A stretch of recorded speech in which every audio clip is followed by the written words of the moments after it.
오늘 우리가 함께 나누실 말씀은 마태복음 2장 13절에서 15절까지의 말씀입니다. 마태복음 2장 13절에서 15절까지의 말씀입니다. 제가 여러분들을 대신하여 대독하여 하나님께 올려드리도록 하겠습니다.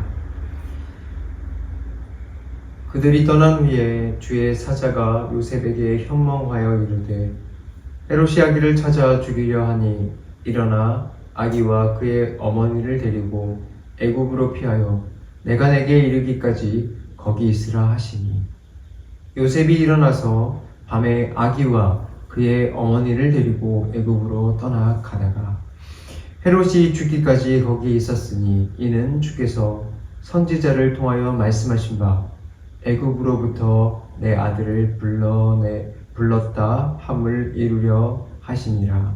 아멘.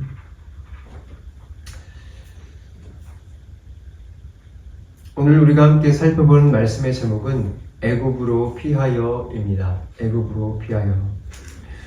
오늘 본문은 이렇게 시작을 하죠. 그들이 떠난 후에 주의 사자가 요셉에게 현몽하여 이르되 요셉이 이르되 헤롯이 아기를 찾아 죽이려 하니 일어나 아기와 그의 어머니를 데리고 애굽으로 피하여. 동방박사가 예수님을 경배하고 떠난 후에 요셉은 잠을 잤습니다. 아마도 많이 피곤했던 것 같아요. 그런데 하나님께서는 얼마나 급하셨던지 이 잠을 자고 있던 요셉에게 꿈속에서 나타나서 말을 하셨어요. 지금 헤롯이 예수를 죽이려고 하니 빨리 애굽으로 내려가라는 그런 명령의 말씀이었어요. 예수님은 이 땅에 왕 중의 왕으로 오셨어요. 그런데 하나님의 첫 명령은 피하라 였습니다. 애굽으로 내려가라, 위험을 피하라 였어요. 하나님께서는 도대체 왕으로 오신 예수님께 왜 그런 명령을 하셨을까요? 왕으로 보내셨는데 왜 올라오라가 아니라 애굽으로 내려가라고 명령을 하셨을까요? 애굽은 죄와 사망이 가득한 땅이에요. 그런데 왕으로 오신 예수님을 왜 그런 곳으로 내려가라고 하셨을까요? 그것은 하나님의 이 명령 속에 우리를 향한 귀한 구원의 은혜가 숨겨져 있기 때문이었어요.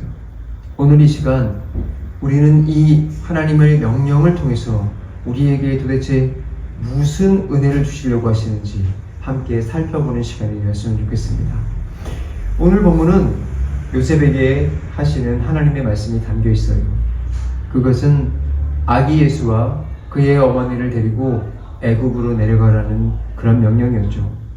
요셉은 하나님의 말씀에 즉각 순종을 했어요. 성경은 분명하게 말을 하고 있어요. 애굽으로 내려간 것은 요셉의 생각이 아니라 하나님의 뜻이라는 것이죠. 여러분, 하나님께서는 거룩하시고 선하신 분이시죠.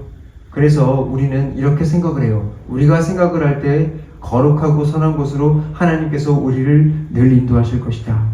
하지만 하나님께서는 우리를 애굽으로 내리시는 순간도 있다는 것을 기억하셔야 됩니다. 하나님께서 직접 우리를 애굽으로 내리신다는 거예요. 여러분, 스펄전도 그랬습니다. 그는 아주 어릴 적부터 하나님을 믿었던 사람이에요. 그는 아버지도 목사고 할아버지도 목사고 그 위에 할아버지도 목사였어요. 그래서 태어날 때부터 기독교 가정에서 자랐고 스펄전은 그런 환경 속에서 아주 빠르게 하나님을 믿을 수 있게 되었죠. 그래서 그는 어릴 적부터 굉장히 모범적인 신앙생활을 했어요. 그런데 그가 16세가 되던 그 해에 이상한 경험을 하나 하게 돼요. 그것이 무엇이냐면 자신이 아주 심각한 죄인이라는 것을 깨닫게 되었어요. 어린 스펄전이 16세밖에 안 된 스펄전이 무슨 큰 잘못을 했던 것일까요? 스펄전보다도 삐딱하게 살아온 저도 16세까지를 생각을 해봤을 때 굉장히 큰 잘못을 하고 살은 적이 별로 없습니다. 그런데 모범생이었던 스펄전이 과연 얼마나 큰 죄를 지었기에 자신이 심각한 죄인, 지옥에 갈 죄인이라는 것을 생각을 하게 됐을까요? 그가 얼마나 심각하게 생각을 했냐면 지금 당장 죽으면 내가 지옥에 갈 것이라는 그런 두려움에 떨고 살았다라는 거예요. 그는 자기 인생에서 죄와 어둠이 가득한 것을 깨닫게 되었어요. 하나님께서 그에게 애굽으로 내려가는 것을 허락하셨습니다. 왜 이렇게 되었을까요? 하나님께서 스펄전을 애굽으로 내리시기를 허락하셨기 때문입니다.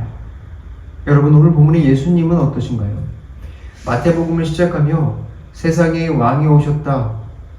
그러니 너희들은 예수를 믿고 그분을 경배하라 라고 한껏 1장에서 높이시고 나서 가장 먼저 명령하신 것이 무엇이죠? 죄와 사망이 가득한 애굽으로 내려가서 살라라고 명령을 하셨습니다. 여러분, 우리는 이 사실을 기억해야 할 필요가 있어요. 우리의 인생에서 하나님은 우리를 분명히 애굽으로 내리실 때가 있다라는 겁니다. 혹시 여러분들은 지금 지옥 같은 삶을 살고 계시진 않나요? 여러분들의 마음이 평온함이 없고 지옥 같진 않나요? 내 환경이 나를 매일 분노하게 하고 외롭게 하며 괴롭게 만들진 않나요? 남들은 평온하고 행복해 보이는데 나는 늘 어둡지 않나요? 지금 하나님께서 여러분들을 혹시 그러한 환경 가운데로 애굽으로 인도하고 계시는 길일 수도 있습니다. 하나님은 당신의 백성들을 반드시 애굽으로 인도하십니다. 하나님은 자신이 사랑하는 사람들은 전부 다 애굽으로 인도하십니다. 예수님께서도 그 길을 걸어가셨죠? 그렇기 때문에 여러분들에게도 분명히 애굽으로 인도하실 것입니다. 여러분들은 지금 여러분들의 환경이 애굽으로 내려간 것은 아니신지 생각을 해보셨으면 좋겠어요. 하나님은 예수님도 스펄전도 그리고 하나님을 사랑하는 모든 사람들은 전부 다 애굽으로 내려가게 하십니다. 그런데 왜 우리에게 이 지옥과 어둠이 가득한 애굽으로 내리실까요? 하나님을 믿으면 우리를 선하고 정말로 거룩한 길로 인도하시는 것이 아니라 왜 애굽으로 내리시는 것일까요? 그것은 하나님께서 우리를 단순히 힘들게 하거나 어렵게 하기 위해서 내리시는 것이 아닙니다.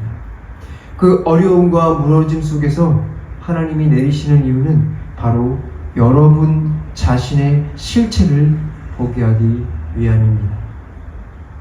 애굽은 단순히 힘든 곳이 아닙니다. 그 애굽으로 가면 우리에게는 분노가 올라오고 외로움이 밀려오고 아무것도 할 수 없는 무력감이 내 속에서 일어나는 그런 곳입니다. 그런 곳에 가면 우리가 하나님 앞에 서 있게 된다면 분명히 깨닫게 되는 것은 내가 얼마나 스스로 죄인인지 자각을 할 수 있게 해주는 곳이 바로 애굽이라는 것입니다. 그래서 하나님께서는 하나님이 사랑하는 모든 사람들에게 애굽으로 내려가 계십니다. 그래서 여러분들의 실체를 낱낱이 보게 하시는 것입니다. 욥기를 보면 욥은 하나님께서 그의 삶에 애굽을 허락하신다는 것을 알 수가 있어요. 그는 성경이 고백하는 대로 의인이 맞아요.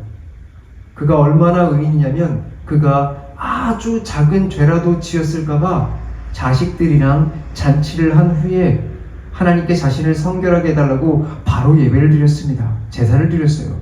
그리고 그 자신만 제사를 드린 것이 아니라 자녀들도 성결케 해달라고 제사를 드릴 정도로 의인이에요.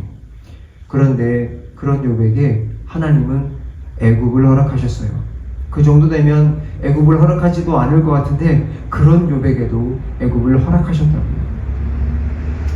그에게는 이런 애굽을 허락하셨죠.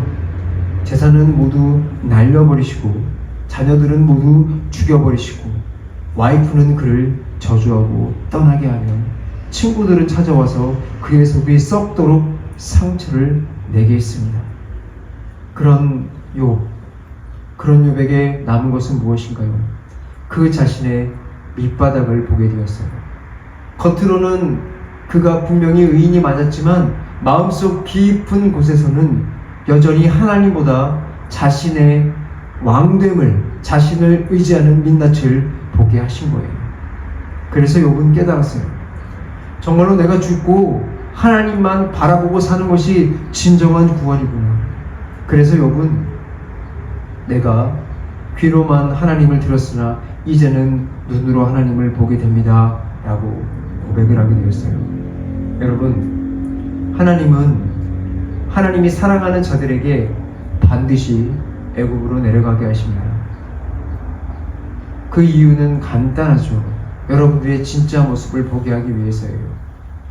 우리는 스스로 죄인이라는 것을 알지 못해요.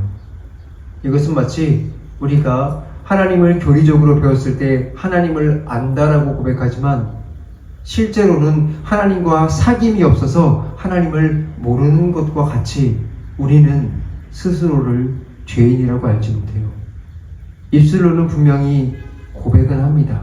하지만 실제로 내가 얼마나 죄인인지 알지 못한다는 것입니다. 그래서 하나님께서는 바로 하나님이 사랑하는 바로 여러분들에게, 바로 저에게 애굽을 허락하시는 겁니다. 애굽을 내려가는 것은 사실 환경적으로 너무 괴롭고 어렵고 고통스러운 곳입니다.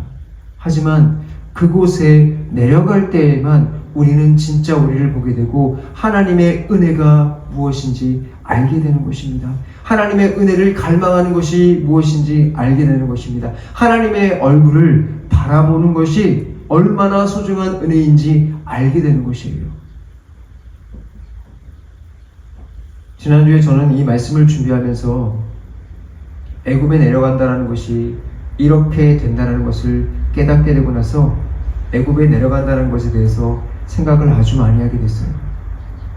분명히 애굽으로 내려간다면 내가 환경적으로 너무나 힘들고 어렵겠지만 이곳을 내려가야지만 진짜 하나님을 향한 갈망과 갈증이 생기겠구나 라는 그런 사모함이 생겼습니다. 그래서 기도를 했죠. 하나님, 저에게도 이러한 순간을 허락해 주십시오.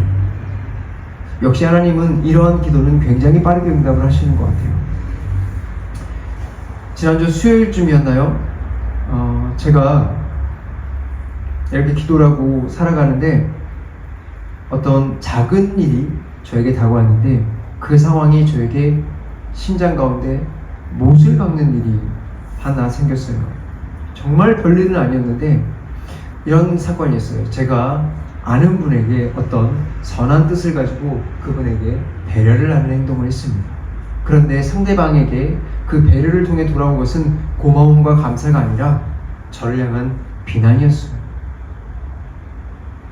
제가 그 이야기를 듣는데 저는 배려를 했기 때문에 감사로 돌아오거나 무심할지라도 적어도 비난은 아닐 거라고 생각을 했는데 이 비난을 받고 나니 너무나 가슴이 아프다라는 것을 느끼게 됐습니다. 이게 어느 정도로 가슴이 아팠냐면 실질적으로 제 심장을 누가 손으로 쥐었다가 펴는 것 같이 너무나 아팠습니다. 이러한 상황을 그날 하루 동안 3번만 겪으면 마치 제가 죽겠다라는 마음이 들 정도로 힘이 들더라고요. 그런데 이러한 힘든 가운데 하나님께서는 저에게 말씀을 하시기 시작을 했어요. 지금 네가 느끼고 있는 그 고통이 바로 내가 너를 애굽으로 내려가게 하는 그런 사건이다. 그분이 저를 아프게 하는 것은 사실이지만 실제 제게 보이신 것은 하나님께서 제게 보이신 것은 그 사건의 잘잘못이 아니라 그 사건을 통해서 제 마음이 아프게 된 이 사건을 통해서 저에게 보이신 것은 저의 민낯이었어요. 어떤 민낯이었냐면 그 사건의 잘잘못이 아니라 내가 내 감정의 주인이 돼서 하나님께서 섭리 가운데서 그분을 통해서 저를 찌른 것을 가지고 감사하지 못하고 저는 그 얘기를 향해서 분노가 일어나고 제 자신에게 슬픔이 있는 그런 감정을 갖게 되는 주인의 자리에 앉아 있다는 것을 보게 하셨습니다. 여러분, 저는 앞서 말했습니다. 애굽으로 내려가는 것을 사모했다고 얘기를 했죠. 하지만 진정으로 애굽으로 내려가 보니 알게 된 것은 그것이 쉬운 자리가 아니라는 것입니다. 하나님께서 우리를 애굽으로 내리는 자리는 쉬운 자리가 아닙니다. 너무나 아프고 힘들고 고통스러운 자리입니다. 하지만 여러분들, 하나님께서는 여러분들을 사랑하시기 때문에 그 자리로 여러분들을 인도하십니다. 여러분들, 그렇기 때문에 하나님께서 여러분들을 그 자리로 내리신다면 여러분들 그 자리를 아멘하면서 내려가시길 바랍니다. 그 자리가 정말로 귀한 자리라는 것을 알기 바랍니다. 그렇다면 혹시 저에게 이렇게 물으실지 모르겠습니다. 하나님께서 우리를 내려가게 하신 것은 언제인가? 혹시 정말로 큰 실패를 경험하거나 고난을 만날 때만 애굽으로 내려가게 하시는가? 아닙니다. 하나님께서 우리에게 특별한 사건이 아니라 우리의 평범한 일상 속에서 조용하게 우리를 애굽으로 내려가게 하세요. 큰 고난이 아니어도 작은 오해 하나, 작은 실패 하나, 작은 외로움과 작은 무력감 속에서 우리는 이미 애굽의 삶의 자리로 초대받고 있는 겁니다. 오늘 본문은 예수님이 애굽으로 내려가신 특별한 사건을 기록하고 있죠. 하지만 이것은 단순한 피신이 아니라 구약의 이스라엘 백성들의 애굽 생활 400년을 완성하기 위한 사건이에요. 이스라엘은 애굽으로 내려가서 하루아침에 하나님을 부르짖지 않았어요. 그들은 400년의 일상을 통해서 점점 고통과 절망을 깨달아갔어요. 그러한 과정 속에서 마음 깊은 곳에서부터 하나님을 부를 수밖에 없는 그런 상황으로 가게 된 것이죠. 저 역시 이번 주에 아주 작지만 깊은 애굽의 순간을 경험했다고 말씀드렸죠. 한 번의 오해, 한 번의 상처, 내가 아직까지 여전히 왕자리에 앉아있다라는 그 죄인된 저의 벌거벗겨진 그 모습. 그러나 이러한 경험 앞에서 저는 여전히 절망할 수밖에 없었던 것은 그 한 번의 애굽의 경험이 저를 하나님의 사람으로 만들어주지 않았다는 것이에요. 그 한 번의 애굽의 경험이 저를 하나님을 갈망하게 만들어주지 않았다는 거예요. 하나님께서는 저에게 이 한 번의 사건을 통해서 애굽을 경험하게 하셨지만 제가 이곳에서 깨닫게 된 것은 하나님을 갈망하지 못한다라는 절망을 깨닫게 하셨고, 그러면서 제 눈을 열어주신 것은 그 한 번의 사건뿐만이 아니라 내 모든 숨쉬는 순간순간마다 사실은 제가 애굽 앞에서 서 있게 되었다는 것을 깨닫게 하신 것입니다. 제가 아침에 눈을 뜨고 아침에 숨을 쉬고 생각을 하고 일을 하고 그리고 다시 잠자리에 드는 그 모든 순간순간, 그 모든 순간에 내가 사실은 애굽에서 왕으로 살고 있다는 것을 눈을 열어서 보게 해주신 것입니다. 그런데 이 모든 것들을 눈을 열어 보았다고 해도 제가 그곳에서 하나님을 간절히 부르짖기까지는 점점 하나님이 이끄시는 시간이 필요하다는 것을 알게 되었습니다. 여러분, 애굽의 시간은 결코 즐거운 시간은 아니지만 하나님께서는 여러분들을 만들어 가시기 위해서, 여러분들을 하나님을 향한 갈망으로 부르시기 위해서 분명히 애굽으로 내리실 것이며 그 시간이 상당히 긴 시간이 걸리게 하실 수도 있습니다.